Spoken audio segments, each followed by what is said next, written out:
to the co-hosted program of the Fair Chance Panel hiring with Lincoln County. And just a few housekeeping things to begin with. You know, there's food over here, and please help yourselves to any of that while we're learning over the lunch hour. And also, just outside the doors to the right are the bathroom facilities that you should need to use those during the program. So I'm not going to delay much, but I will mention that there are a lot of resource materials right outside the door. So when you're ready to leave, please take a look at those. The state of Iowa has the reentry roundtables going on. There's an expungement workshop happening here in Cedar Rapids that Stacy will tell you about. But basically, there's just a lot of really good resources out there for you. So please take those with you.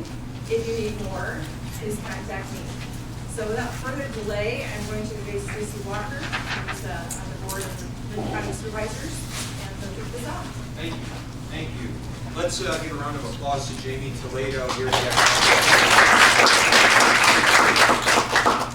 Is this, can you guys hear me okay? I don't know if this is actually not working. Not working very well. Right. Yes. Thank you. This is working. Okay.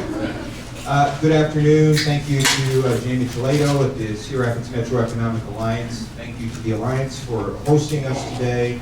My thanks to the City of Cedar Rapids, who was instrumental in getting this work kicked off, and to all of our panelists, to all of you who have come, and to Governor Reynolds, who has taken an interest in Fair Chance hiring and voter restoration. And the Governor and I don't agree on many issues, but on these issues, we are in lockstep agreement. I appreciate her leadership on these issues as well. So today, we hope to educate some folks so that they learn more about what Fair Chance hiring is, what it isn't, and why it's important to our economy and to our community. So in this room, with this audience especially, Fair Chance hiring should resonate because we know that it expands the workforce talent pool. We know that it helps to diversify the workforce, especially here in Iowa, where the criminal legal system disproportionately impacts people of color. And we know that it helps to grow the economy, as I mentioned. All of this is true, but Fair Chance hiring also does a few other things. We know, and we've got some criminal legal professionals here today, we know that it helps to reduce recidivism, which is important in our community. We know that it improves public safety, and we also know that it helps to build a stronger community when more people in our community are able to meaningfully participate. So my ask to you is very simple, is that you keep an open mind, that we learn together and we listen to some of the experts that have given so graciously of their time to be here with us and share some of their best practices and answer some of the questions you may have and maybe even dispel some of your rumors that might exist around what Fair Chance hiring actually is. As Jamie mentioned, there's a lot of synergy happening right now in this state. And again, in large part due to Governor Reynolds and her interest in sort of this issue area. And local governments around the state have taken interest and have passed some pretty meaningful legislation and policies to help us in this area. So before I leave, I want to share with you just two other opportunities to learn more about this stuff and a resource for you. This Saturday, Linn County, the City of Cedar Rapids, and Iowa Legal Aid and other partners will be hosting our third annual expungement clinic that will happen at the Cedar Rapids Public Library downtown. It will begin at 10 a.m. And the expungement side of this clinic, I am told, has reached capacity, but if you or if you know someone or if you have employees that are in need of expungement services, that's when they can meet for free with an attorney and have their criminal record expunged, or have things like their fines and fees that may be preventing them from accessing a driver's license. We can get them on a payment program that can help. Even though the expungement side is filled, we still encourage those folks to come down and get their name on a list and Iowa Legal Aid will follow up with them to help them with those issues. But in addition to that, there will also be several social and human service providers that will be at this clinic that can help in many other facets of people's lives. And I'm going to ask Selenia really quickly to come up and share with you about an event that's, is it a Second Chance Fair? Yes. Can you come share the details really quickly about that? Absolutely. Thanks again, Stacy. Coming up in April is Second Chance Month. And so Sixth Judicial, in partnership with Iowa Works, will be hosting our second annual Second Chance Job Fair. And this is the opportunity to truly give individuals with barriers the second chance to securing gainful employment. So there's going to be resource tables out there. There are going to be amazing employers that are looking to hire individuals with barriers. We're looking at a wage of $12 and up. And so we encourage that you share this amazing opportunity and continue this movement in supporting reentry citizens to gaining stability and becoming valuable members in our community. Thank you, Sue. Appreciate that. You can applaud Selenia. Okay, before I take my seat here to learn with you all, I have the great honor to introduce to you a woman by the name of Belinda Spade, who is a reentry employee who has found success. So we want to hear a little bit about her story before we kick off the panel that will be led by our moderator, Kate Pine. And also, as I look at the panel and I see all women, I am inspired because isn't it the story of America, a sad story at that, that when we have really hard problems in our community, the folks leading the way are all women. So I appreciate that.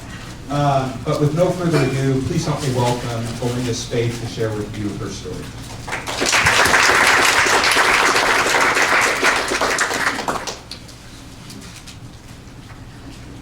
Hi. Can you hear me? So I guess for me, I just want to state I am a single mom who has made some very poor choices in my life. Those poor choices have made some very hard barriers for employment. I've been turned down probably more times than I've ever been approved. And because of that, I've had to take whatever was given to me. So basically, I was working for minimum wage. But because you're working for minimum wage, you still have to hold the house, you still have to pay your bills, you still have to take care of your children. So now you're having to take on a second job and a third job. So now you never see your children. So now you are overdoing yourself, and et cetera, et cetera. Because people look at that, the charges on your record and everything, they tell you no constantly. And when you're told no constantly, your mental health breaks down. You start giving up. You start, am I going to make it? I mean, I've been homeless.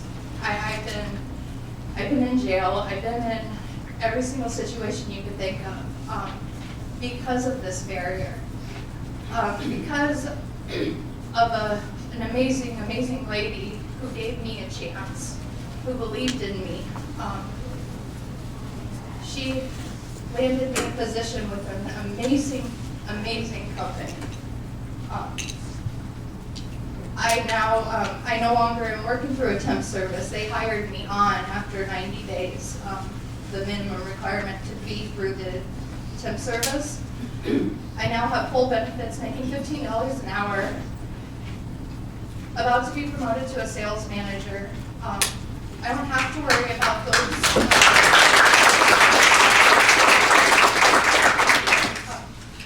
I don't have to worry about those barriers. I don't have to worry if I'm going to be able to pay my rent, if I'm going to be able to put food on the table, if I'm going to be able to put my kids through whatever. Yeah, there's some pretty horrible things that people have done and everything, but sometimes you gotta get to know the person before and judge the person, because sometimes those criminal activities that they've done is because of barriers that they've been through in their life. that that's not who they are. My past does not define me. But I am so grateful to DES and Julie, because if it wasn't for her, I wouldn't be able to stand here today and be as successful as I am.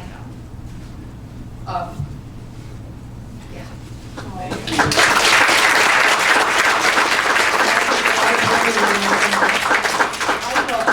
introduced Kate Hine when we started. I apologize for that. So we're going to start with Kate over here. And we're going to pass the microphone back and forth. What do we have? Thanks, Jamie, and thank you, Belinda. I know that was pretty courageous to stand up in front of this group, so really appreciate that.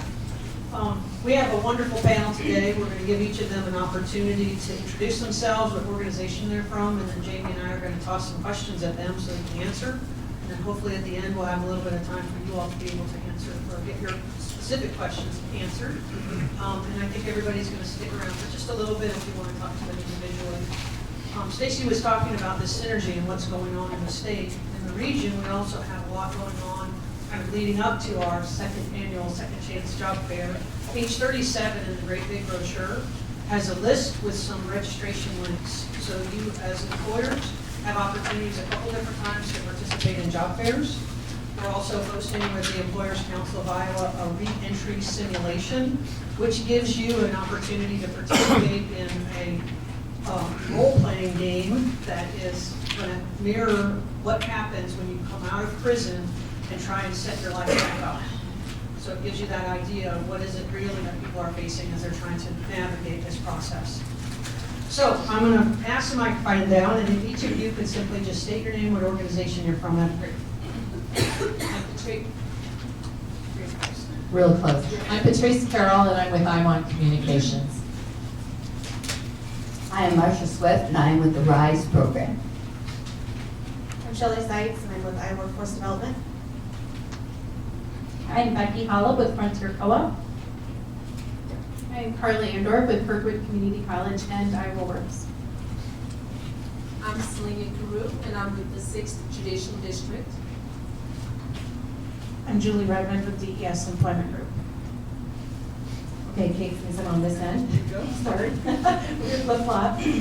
So the first question we have is for Julie at DES, Patrice, and Marcia.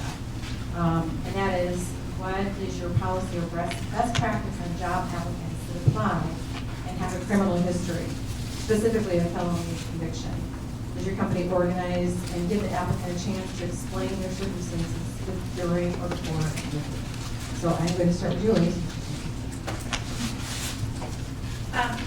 At DES, we ask everybody when they do the interview if they've ever been convicted of anything, whether it's misdemeanors, felonies, or federal offenses.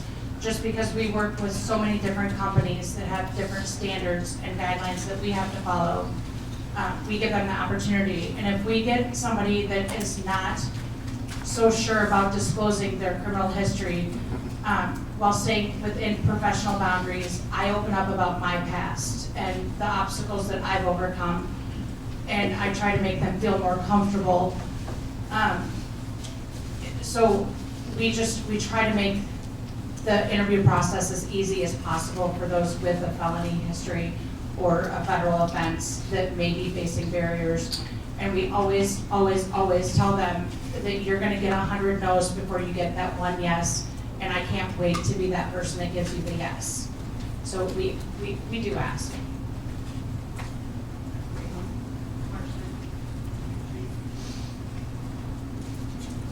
The RISE program is fairly new in the community. This is our 3rd year in operation.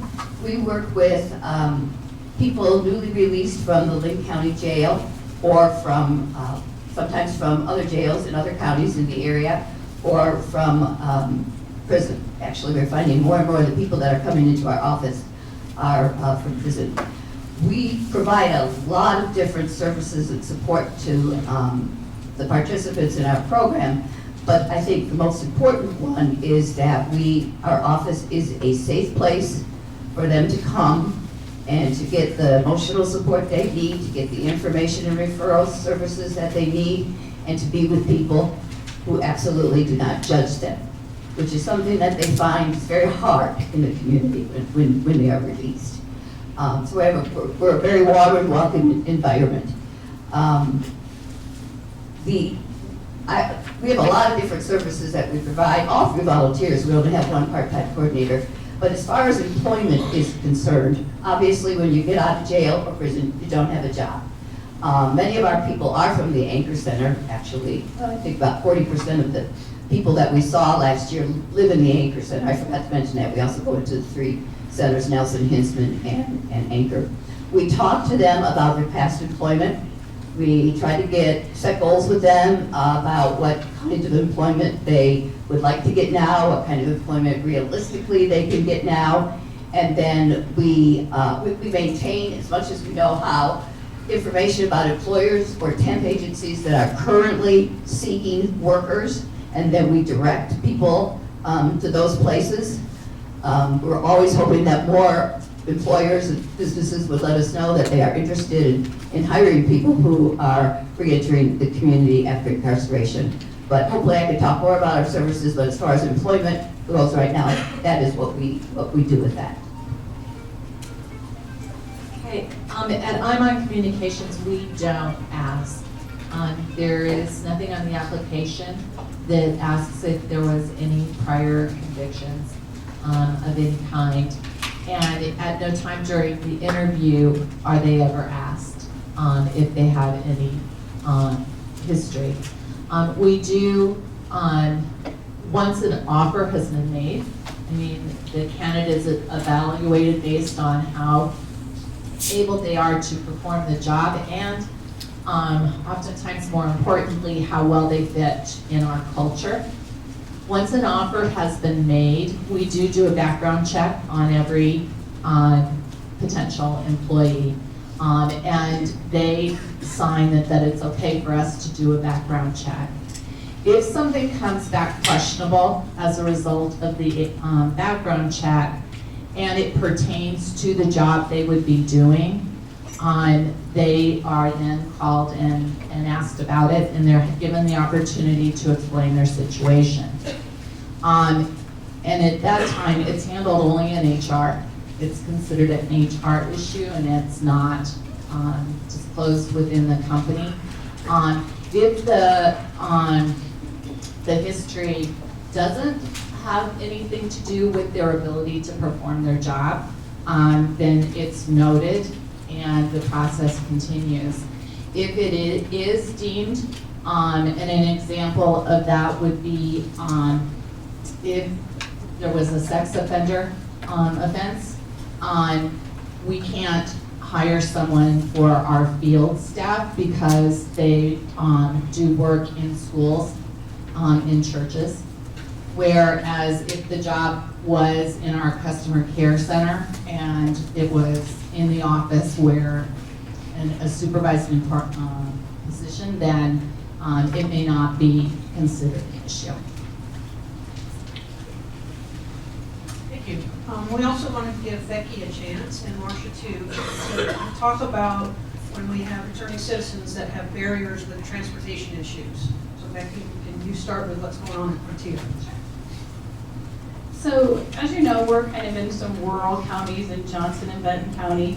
So we did have some experiences with individuals not coming out of the prison system with having driver's license. So one of the ways that we were able to resolve this was we worked with Willis Davey and the Catherine McCauley Center, and we purchased a van, and we now have multiple stops with both of those agencies, and they now have added a stop to the through the 6th Judicial Center, through the Anchorage Center. So now they stop there as well, so that we can overcome those barriers to transportation. So that was a big issue, because a lot of times they come out with not having those driver's license. A lot of times they have to get to appointments, and so we definitely work with them to get them that transportation. Something I forgot to mention in the first question when we were talking about employment is that we will also pay for a state ID, which costs $10. People coming out of jail or prison generally have no money, and they've lost their ID, and you can't get a job without an ID. It's pretty basic. So we have a system with the DOT where one of our participants goes and they know that that's one of our participants, and then they bill us instead of the participant having to pay. Transportation is, of course, a major, major barrier for reentering citizens. They get out, they do not have transportation. They don't have a job, so they don't have money for transportation. And when you don't have transportation, it's very hard to get a job. So we help with transportation in a couple of ways. We are able to provide, initially, 4 one-day bus passes for our participants. They generally use those to go apply for jobs, to go to appointments that they might have, say, with DHS or with the Social Security office, or to the DOT for that matter. And then once they get a job, we are able to provide a 31-day bus pass for those participants. So that gets them to work, at least for the first month. And then they can get their paycheck, hopefully, and then they will be able to pay for their own transportation. We also can provide up to 5 NTS tickets. And I don't know if you know what that service is, but it's a service that will pick up people from work or take them to work when the bus isn't running. So we will give tickets for that, because a lot of our people end up on 2nd shift or 3rd shift. And so they get off work and the bus is no longer running. So they can use initially NTS until they have some money of their own to get home from work. And we have an arrangement with the New Bow Bike Collective. They are wonderful people. They donate bikes for us. We buy the locks and the lights for the bikes. So we can provide bikes to our participants as well, and that could get them back and forth to their jobs. Last year we provided, with the help of the New Bow Bike Collective, 76 bikes to participants in the community. Okay, so thank you all. We also wanted to hear a little bit about soft skills, because we hear that complaint, about everybody and their soft skills. But in particular, we want to focus on what's going on with reentry. So Carla and Selena, if you could speak a little bit to some of those soft skills trainings. Yeah, thank you. So yes, we do offer soft skills training. We offer it for everybody and anybody that comes in that might need it. So we have a lot of different programs between Kirkwood and Iowa Works that we offer that build that up. For example, high school completion courses, if they're coming in there and they're on a schedule and they're progressing well. They're coming in every day, they're going to class, they're on time. So just the fact of offering classes, connecting them with tuition assistance programs that can help them get into, say, a welding class or whatever it may be that they're interested in, and successfully completing that and getting in that habit and being successful in that class is showing some of the skills that they're building and able to then demonstrate on their resume. But we also have some specific classes for that as well.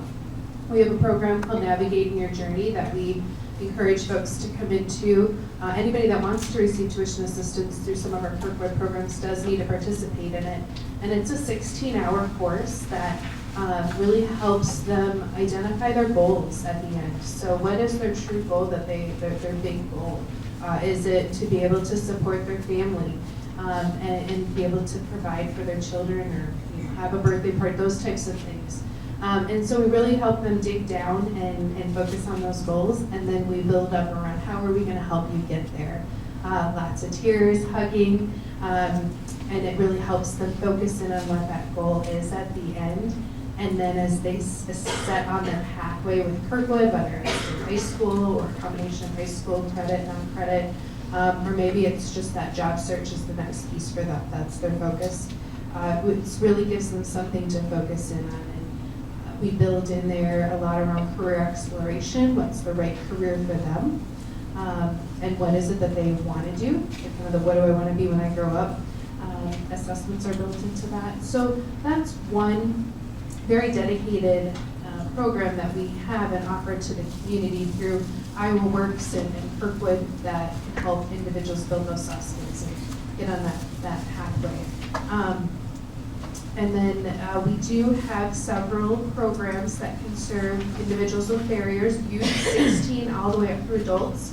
it's an internship program and an on-the-job training program. So if they do need to work on or build up some of those soft skills with an employer, we would hire them through our programs and be able to connect them then with positions or into companies in the community, and that we would pay the wages and cover FICA and those types of things.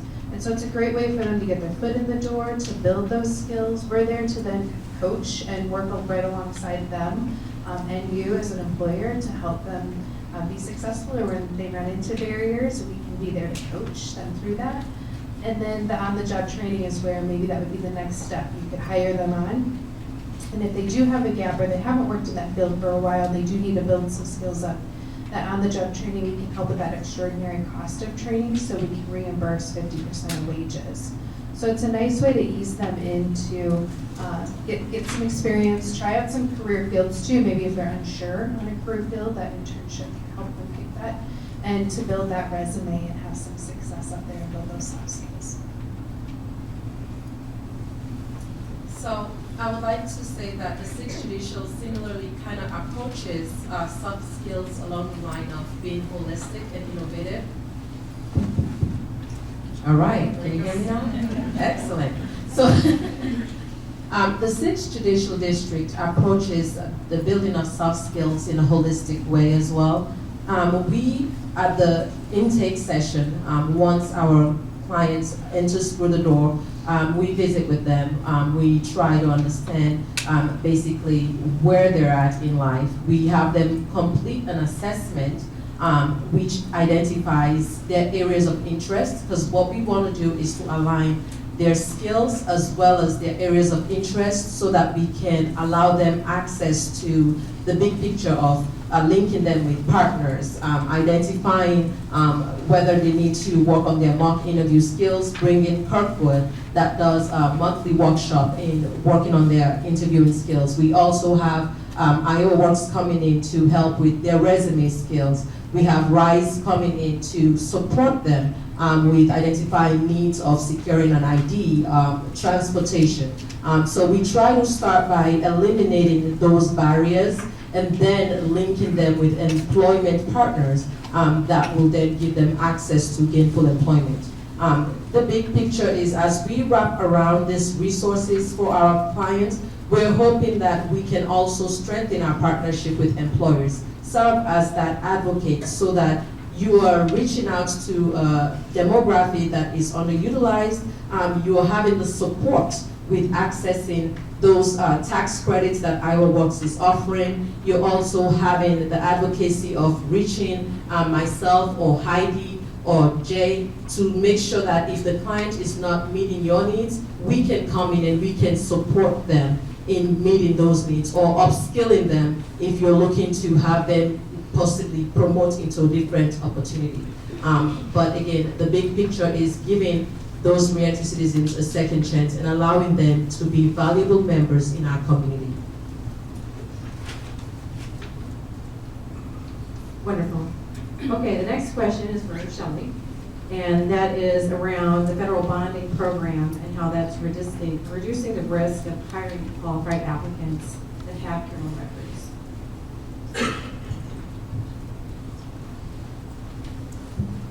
Thank you. The federal bonding program has been around since 1950s.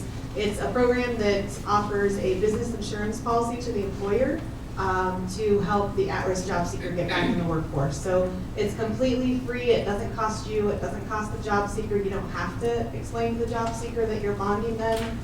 That's always a question: is do I have to tell them? What if they get upset? How do I have that conversation?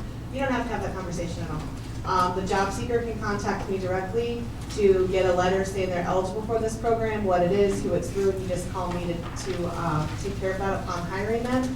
And the employers can also contact me. We go over information about the program and how it can help. So I just want to stress that, again, it is a government program, but I swear it is super easy. It's free. There's a theme here. And all you have to do is call me. We sit on the phone for maybe 10 to 12 minutes. I get the employer information, the employee information, ask you a few other questions, and then I submit everything online, and you get the insurance policy within 10 days in the mail. Workforce Development does have a grant that we just received in July. I'm super excited for. We have the opportunity to bond 300 justice-involved individuals, including justice-involved individuals that have a substance abuse history, came after the opioid crisis, in the next 4 years. So I've started doing that. I've got 20-some bonds out there so far, which isn't nearly enough. So I would love to talk to you more about how you can bond them, why you should bond them. It's just something that's a win-win.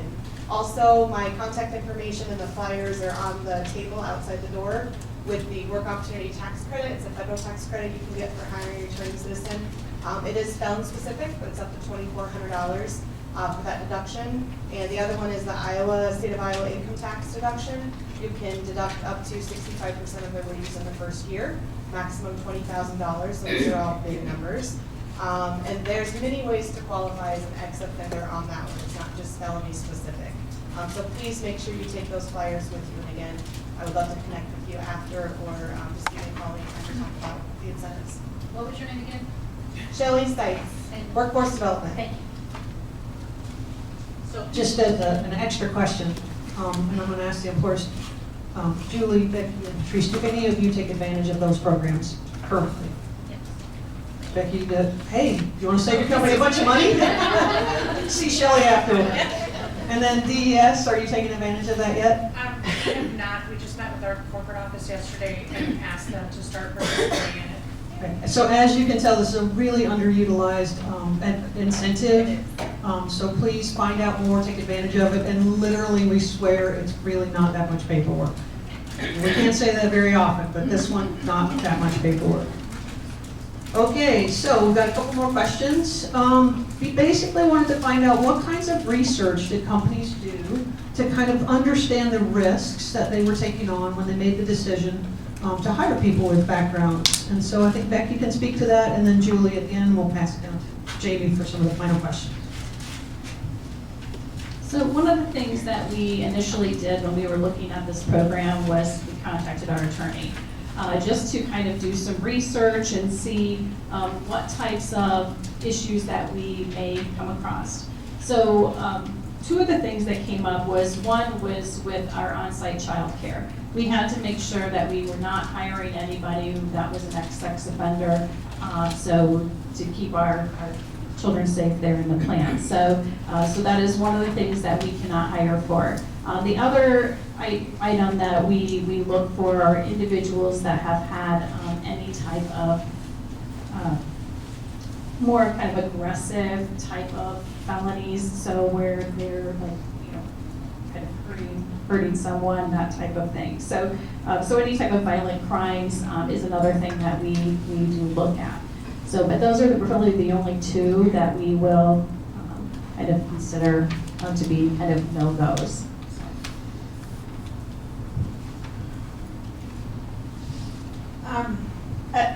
With the staffing agency, we're a little bit different. We don't have one specific standard that we have to go by. We have partnerships with numerous businesses in the community. One of them has, you can't be a sex offender to work there just because of the people that they employ directly that might have some mental barriers in their life. We have other companies that will hire sex offenders, some that want absolutely zero domestic abuse or violence on their record. So with us, each company has their own standard, and we have to legally abide by what they request. Otherwise, it could come back on us as a company. So we really pay attention to and get into what do you want or what will you not accept for an employee. So I guess for us, it really depends on the company that we work with. So we're in compliance with their needs. What about DES specifically? Because do you also hire, you work for a company that hires? For like internal positions? There we go, internal. Internal positions are a little bit different. Our owner has recently set a lower, I'm not going to say a lower standard, but he's more open to hiring people with a not perfect background. If he didn't lower that and start accepting that I would not be where I'm at, because I don't have a perfect past, but if they wouldn't have taken a chance on me, then I wouldn't have been able to pass that chance on to anybody else in the community. So they have recently changed that, and they're looking at it on a case-by-case basis. They won't hire sex offenders because of the nature of the business we do. Single moms have to bring kids in when they apply for jobs. Dads come in with their kids because moms are at work, whatever. So that's the only thing that we won't hire internally. Thank you. Okay, we're gonna have the last question here, and then we're gonna open it to the floor. And this one is probably a little bit of a dicier question. But please share anything about if other employees knew or learned about people that you're hiring. And what did the company do about mitigating any negative outcomes? That's kind of a tough question, but it's one that we get asked a lot. Anybody want to share?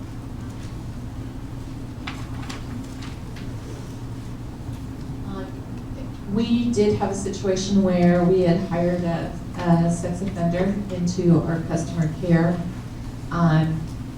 At that point, we were not doing background checks, so we didn't actually know. And one of our other employees identified this person. At that time, our application did have have you ever been convicted? And the person had lied on that application. That incident actually caused us to rethink our whole process and change it to not asking a question that someone might lie about, and then doing a background check and handling it differently.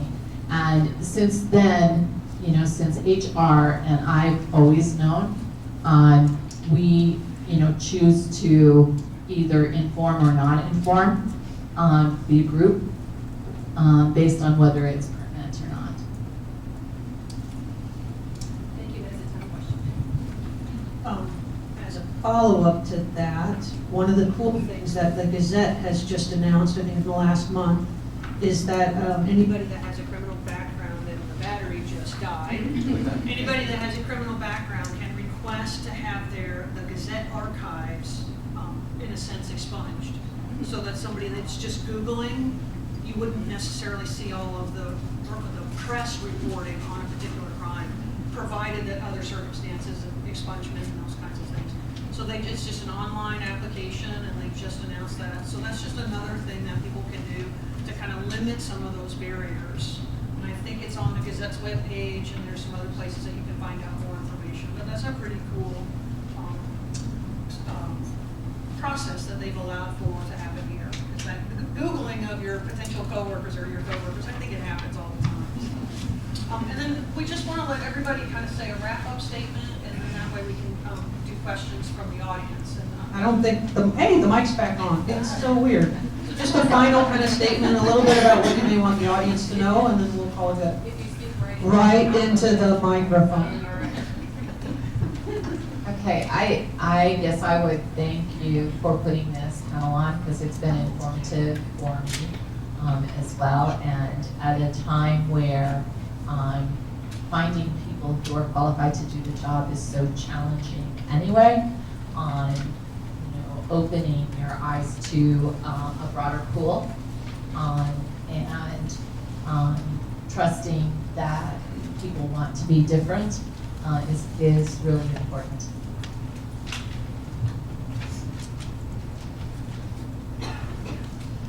So I guess I'll wrap up by just briefly mentioning what we need at RISE. We operate on volunteers. We had an average of 13 volunteers last year. We provided over 2,800 hours. We operate a lot on donations. I didn't mention that we also obtain clothing for our participants, because they often do not have clothing, or they do not have the right clothing for their job. For example, we will buy a pair of steel-toe boots for somebody who has a job who requires steel-toe boots. Sometimes various places will say, you gotta wear black pants or a black shirt or whatever, and we'll make sure that they get that. So we provide a variety of resources. We rely on volunteers, we rely on donations. And I just urge you to learn more about the RISE program with a lot of brochures in the back, or talk to me after the panel. Thank you. I too want to say thank you for having this event. I hope it trickles throughout the state, and we can do it in other communities as well, because it is very important. I just want to again remind you of the incentives to hire this population. Typically, they want to make a change in their life, they want to be successful, and they want to have people tell them that they're great at being successful. So you could be a part of their success story by hiring them. Also encourage you, you heard a lot about culture, and kind of some of the innovative ways that employers are trying to deal with the situation of not being able to fill their workforce. So if you have the ability, if you're in that position, if you can pick up the phone and start that conversation with whoever owns your company, talk about some of those hiring practices. Why are they in place? What's the story behind them? Have they been reviewed in the last 10, 15, 20 years? Are there barriers in place that you can help remove to give someone a second chance in the workforce? And then lastly, I would just encourage you to attend a roundtable. They mentioned the governor's office is hosting them. We've had 3 of those across Iowa. The 4th one is scheduled for the end of this month. It'll be at the Mount Pleasant Correctional Facility. I believe it's February 28th is the confirmation we received on the date.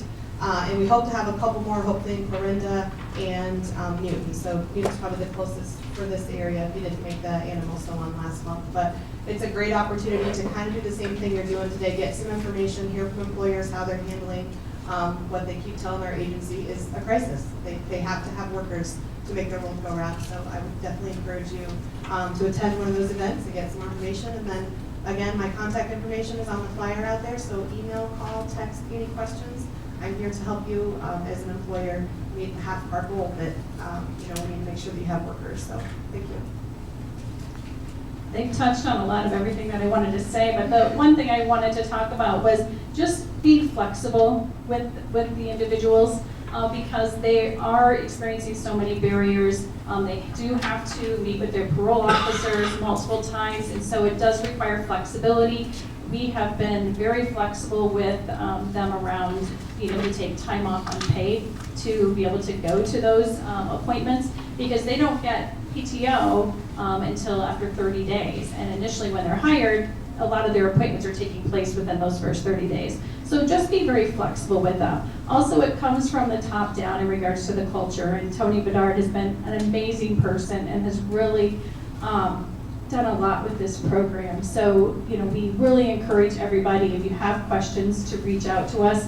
Tony is always very happy to answer any questions that you may have about how he initially started the program as well. And also I want to do a shout out to our partners at the 6th Judicial with Selena and Heidi as well, because without their partnership, we would not be successful. I just want to say thanks for coming today.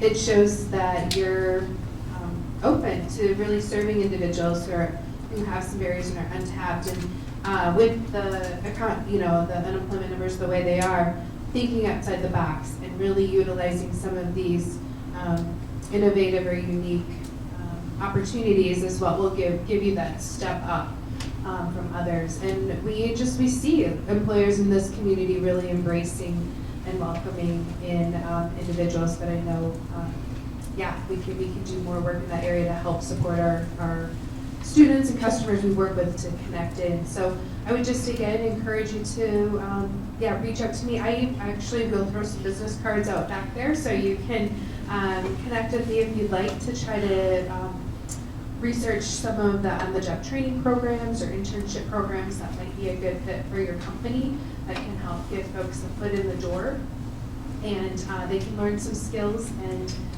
it can be a good way to help them get integrated into your workplace there. So, thanks. I want to thank you all for making this possible. This is an amazing opportunity. I celebrate the partnership that is around this table. Most importantly, I want to invite your partnership with the 6th Judicial District. We will serve as a one-stop shop. With your partnership, we will be able to link you with the resources that Iowa Works has to offer. We'll be able to link you with the resources that RISE has to offer. We'll be able to pre-screen your candidates for the skills and qualifications that we're looking for. We will provide them those soft skills, and we will serve as an advocate.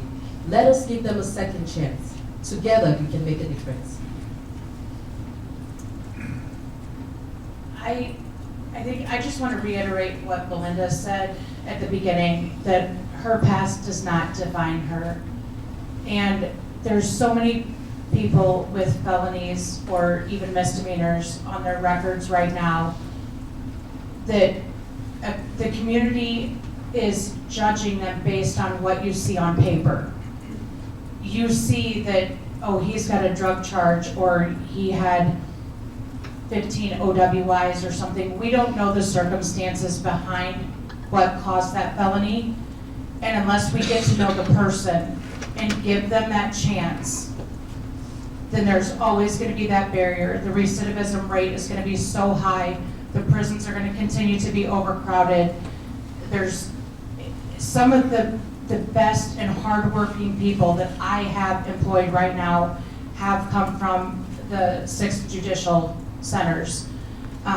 We have people that have been at one job for almost 13 months now, and some of them have gotten hired on directly from the companies.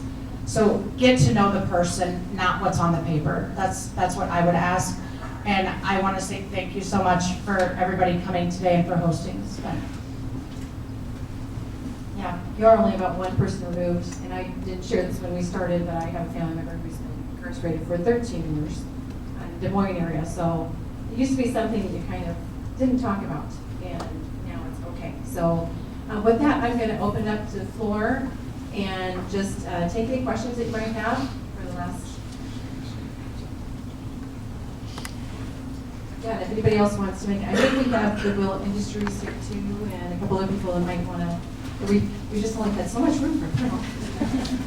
I do. Just a couple of questions and a comment or two. My name is Becky Esker, and I own a business called One Place Organized Design. We're the home of Get Organized Professional Organized Services and Hex Transfer Moving. Couple things. One thing that I was a few minutes late. Housing is a huge, huge issue. We've been hiring felons for at least 6 years now. And I find that is the biggest challenge we have. I've actually taken some into my own personal home space as a short term, because it's just terribly difficult to find housing that will actually allow someone to come in who has a record and has most recently been released. And you also have to have at least 3 months of history of working. Well, the problem is you can't work if you don't have a house and things like that. So that's one question I have. The other is one of the individuals that we had, and maybe Selena, you're a good response for this. He was currently living at the Hinsman Center, had been working for us as in his reentry. Actually worked for us before he went away to prison. Came back, and then the challenge we had was he was yanked away one day with no notification to us as an employer. I could not get a response. Was he coming back? Was he not? I own a small moving company. He was our field manager. We had a job the next day. We had him scheduled for that week. We don't have extra employees around. And I could not get an answer from anyone. I literally was trying to get everyone at the Hinsman Center. I spoke with someone else I know in the judicial system. She couldn't help me. I went as far as Joni Ernst's office. I could not get a response. The only thing that was shared with me was, well, funding's been cut, so we're sending him to the county jail, and he cannot continue to work.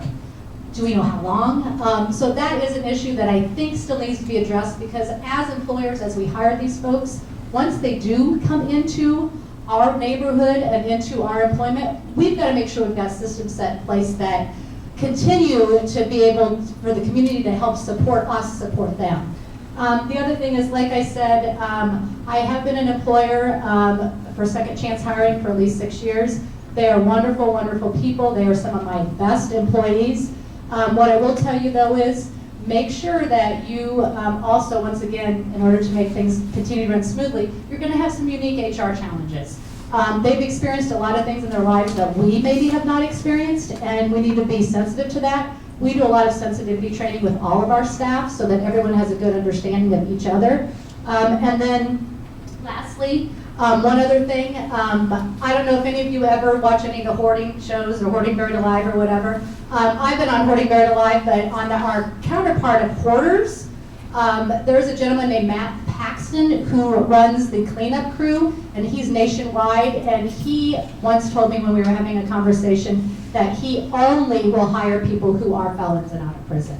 And he is nationally known. He's, like I said, he's been a part of the hoarder production for like 10 or 15 years, and he stands by felons. So I really do encourage any of you employers to really highly consider this. If you have any questions, please don't hesitate to reach out to me as a fellow employer. I'd be happy to share with you anything we've gone through, everything we've learned, and I am all about helping support this. If there's any way I can help volunteer, in fact, Marsha, I'm going to talk with you. I'm looking for a new volunteer's perspective for me right now. I just rolled off a volunteer committee this last year. So thank you very much. I do appreciate this. This is fantastic.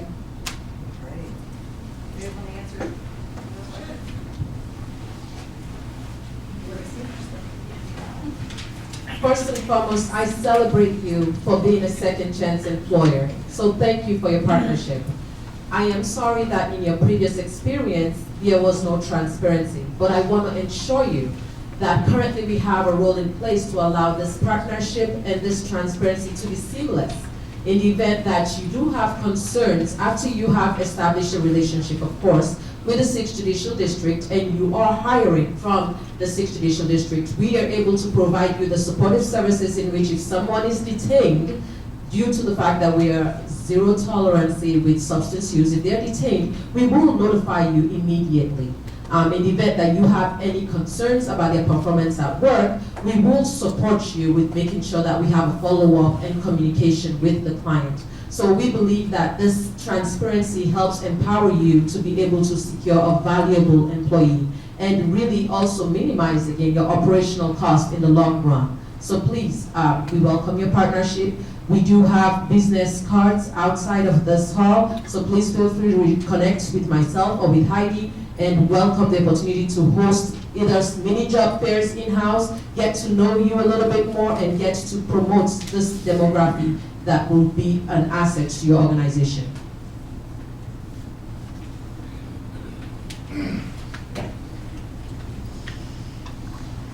Well, I want to take an opportunity to thank everybody for being here today. I started working, my name is Bruce Vanderson, I'm the director of the 6th District. I get to employ these great staff members here that are talking today. 30 years ago, I could never even envision that we would have a day like today, and I'm so happy that it happens because I think our community, our state, and our country are missing out on a lot of talent because we're labeling people, and all the research I've ever done, I've never found any research that says because someone has a criminal record, they're a bad worker. I've never found anything to support that. What I have found out is if you gainfully employ people, if you treat them like humans, if you maximize their talents, they will be good community members and we will all benefit from that. So I appreciate that. I also want to make an offer to you. If this panel wasn't enough to convince you, reach out to our office. We will come out and we will present on any topic. We'll talk to you about what probationers have to deal with, what parolees have to deal with, what the conditions are, how we supervise them. We'll talk to you about sex offenders. There's a lot of urban myths out there that people just want to accept and they're not true. So we will come out to any of your agencies and talk on any topic you want. And the last thing, I knew I choked up, I wanted to thank you. You are a trailblazer. You are an amazing person. Because of you, you are providing hope beyond you. You're providing hope to the other people we deal with. So thank you very much for what you did today.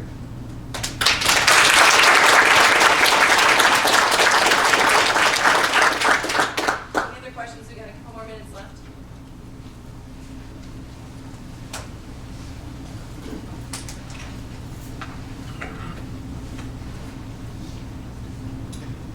I wonder if someone could respond to the idea that many people have bad records because of overzealous enforcement and sentencing policies, and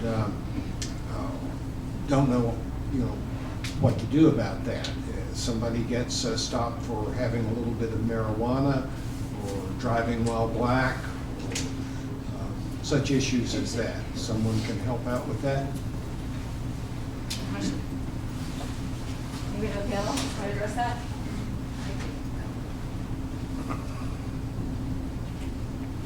So I guess the best answer to that question lies with the state legislature. They're going to have to be the ones that, they're the ones that make the laws. Last year, for example, there was a racial policing bill that was introduced. The bill did a number of things like keep track of stops and so on and so forth, and it was killed. There have been a number of criminal justice initiatives at both actually the state and the federal level that have been introduced that haven't gone very far. But I think if you're looking for where you have to target those efforts, it's got to be with our elected representatives.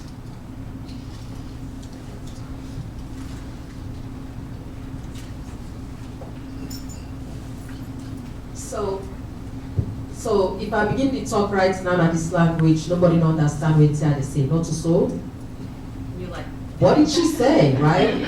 So I switched it up, I spoke a different language. The reality is your environment plays a big role in how you behave and in the choices you make. The Sixth Judicial takes a lens of a holistic approach. We understand that people make poor choices.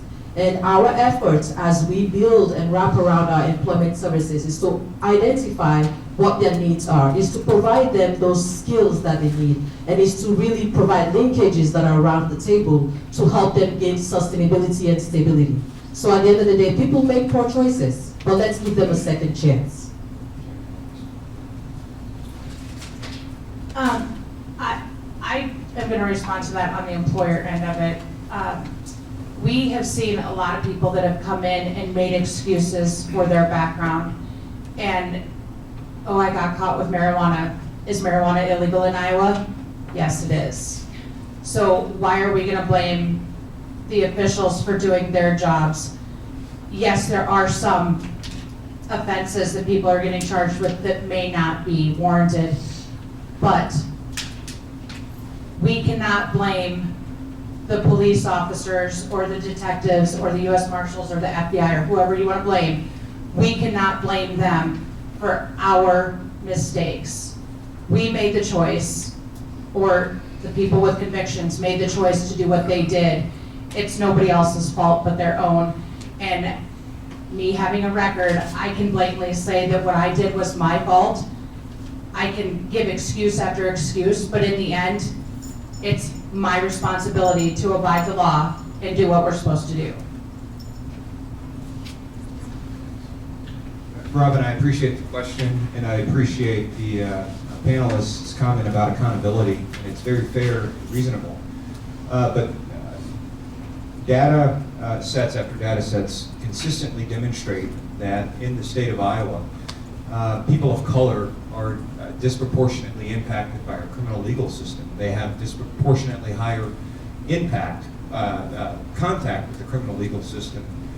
And we know from study after study, very credible studies, in fact, studies done by the FBI, that black and white folks, particularly with drug crimes, commit those crimes at similar rates, but African Americans and Latino Americans are 10 times as likely to be arrested and prosecuted. So there is something to say about disproportionate contact, and those numbers are represented in our jail and prison populations here, where we see that minorities, black and brown folks, make up, 4% of our population here, but around 20, Bruce, can you double check this, fact check this, 20-some% of our prison population? I don't have those figures right with me, but you're probably pretty. Yeah, I think I'm right, but I was asking because, that's the field you're in, but that's the last that I've read. So that is an issue, and I think we have to be real honest about it, and I appreciate Marsha bringing it up because there is really good legislation out there and really good reforms that speak to these issues. We've been meeting with law enforcement professionals for the past few years in this community, and we've seen other departments around the state, particularly in Scott County, where they do the traffic stop analysis, and we can see down to the badge number which officers are pulling over people who may be African American, and we can see the outliers there, and that's where you have to have conversations about what is driving this kind of contact? Is there work that needs to be done on implicit bias? Is there work that needs to be done with how we train officers to police? Is there community policing strategies that we need to be thinking about? I will give a lot of credit to our local law enforcement agencies here for being open to those conversations, but again, to Marcia's point, this is something that we really need statewide legislation on and federal legislation, and we need to be conscious of that because we do know that our workforce in Iowa isn't diverse, and we do know that when we start working with populations, reentry populations, that what we are seeing are disproportionately relative to how many of them live in the state, a disproportionate number of folks reentering society are Black and brown. And that's just a conversation that I think we should be having parallel to these conversations about fair chance hiring. So thank you for asking that question. Any other questions? What's being done during the rehabilitation process to evaluate hireability, trainability, aptitude, and then upskilling? Are you expecting them to hit the gate running, or are you doing anything to train them, evaluate where they fit in effectively? I appreciate that question. So we do an evaluation. So for the first week, we do assessments, we do evaluations. We start with the O-NET assessment to kind of measure their aptitude, their interest aptitude. Then we align their aptitude with a career pathway. We then look at their educational level, where they're at. And then we also identify what is a pathway for you based on your barrier, because so for example, let's say you have a felony for selling drugs, right? And so we will then say you wanted to work in the medical field, right? Maybe the likelihood of navigating that will be let's identify if you have your GED. Let's connect you with IOWorks to see if you can get some training in being a pathologist. So you're able to still be in that pathway, but not necessarily work as a nurse or work in an area that could conflict with your background. And so that's some of the things that we provide in-house. Another thing is an individual wants to work in the advanced manufacturing field. They do have their high sets. We could then identify, can we get them in forklift training? That way you're looking at, instead of a $10 an hour job, we are now mobilizing them to be able to earn $14 an hour. I would like to also celebrate that at our residential facility, we oversee over 259 residents. 98% of them are employed. Our average wage in our facility is $14.75 an hour.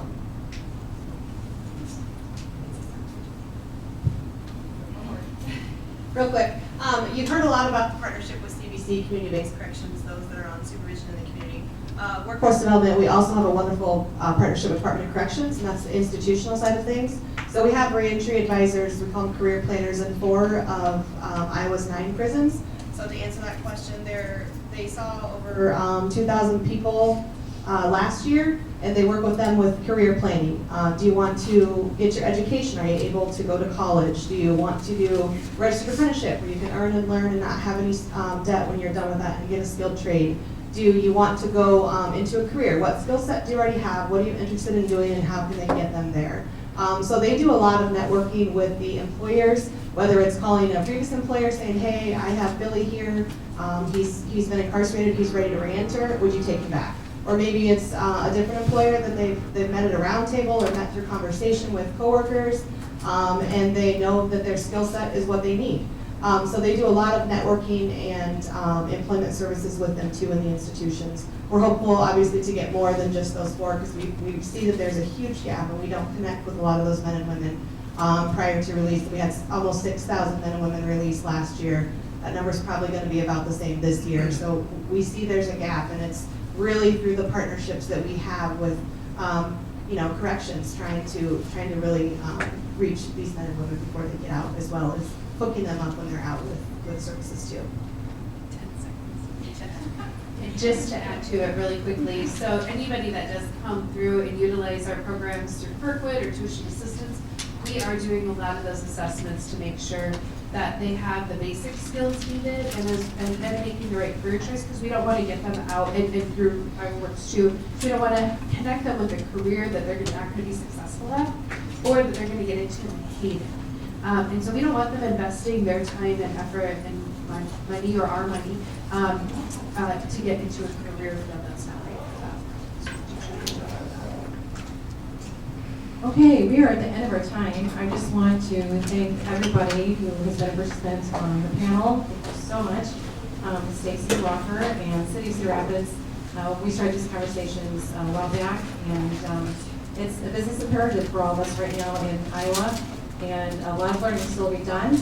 But thank you so much for coming and learning about this. And if you, some of the panelists can stay to answer questions afterwards, that'd be lovely. Otherwise, have a great day. And, Thank you.